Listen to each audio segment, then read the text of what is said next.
Just start off with one of the biggest stories of today. Donald Trump back in court today, this time over a civil fraud case. Josh, the former president actually gave some remarks today. What did he say?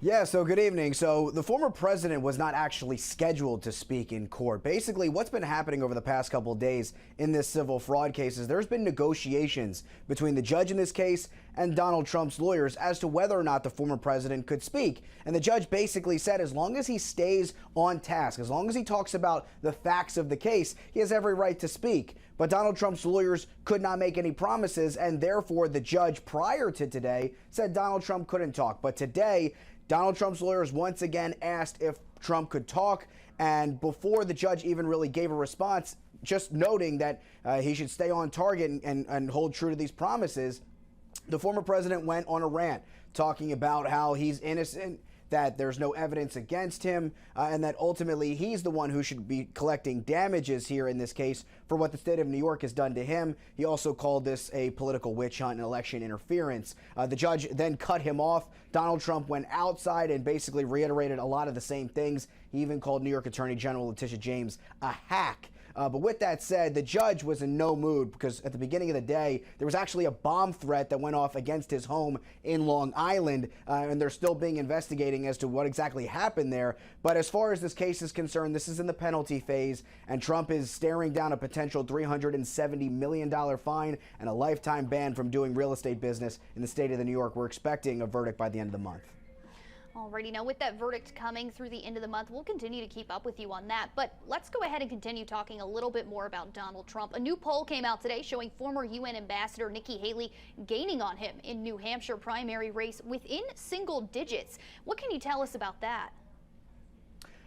Well, so look, the former president is actually still leading by double digits in both Iowa and New Hampshire, but there is an interesting poll that was out today that came from Emerson College that suggests that the former president has lost as much as 5 points of support between last month and this month, and Nikki Haley has actually gained 10 points of support between last month and this month. I should say between November and December. So right now, according to this poll, Donald Trump has 44% of the vote, the likely vote in the state of New Hampshire. Nikki Haley has 28%. Now keep in mind, this poll was taken before former New Jersey Governor Chris Christie dropped out of the race. According to this poll, he had 12% of the vote. So the question is what happens to his votes? Well, there's a separate poll today, or that came out earlier this week from CNN and the University of New Hampshire, that said that the second choice for Chris Christie voters, 65% of which is Nikki Haley. So the question is, can Nikki Haley actually pick up some ground and make this a much tighter race, knowing that Chris Christie is now out of the loop? We'll wait to see what happens. The New Hampshire primary is 12 days away, but as of right now, Trump is still comfortably leading.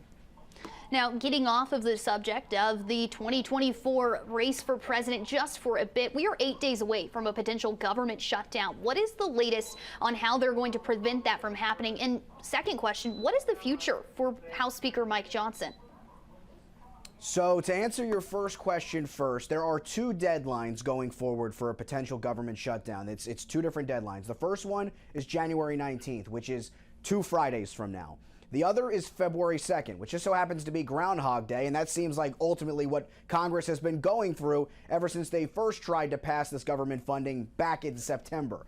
With that said, Senate Majority Leader Chuck Schumer is realizing that time is working against Congress, and so he is moving forward with another short-term spending bill that would go into March, and he says that senators should be expected to vote on Tuesday. Now, the real question will be is what happens in the House if the senators actually go ahead and approve that continuing resolution. Well, we can tell you after speaking with conservatives that conservatives are asking House Speaker Mike Johnson to go back on the deal that he cut with Senate Majority Leader Chuck Schumer. It's a similar deal that President Biden once cut with former House Speaker Kevin McCarthy. Now, Johnson at this point in time is not saying any sort of commitment right now. He's just saying, let's get this work done, let's get this work done.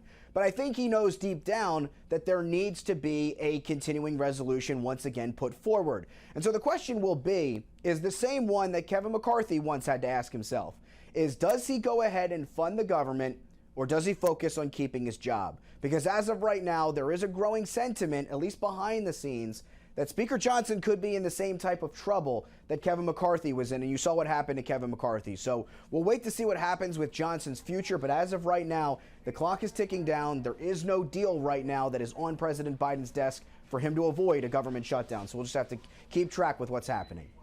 Alrighty, well, it's always so enlightening talking to you and getting a little bit more perspective on everything happening on Capitol Hill and around the 2024 presidential race. I hope to speak to you very soon, but for now, we're going to wish you a good night. Have a safe drive home.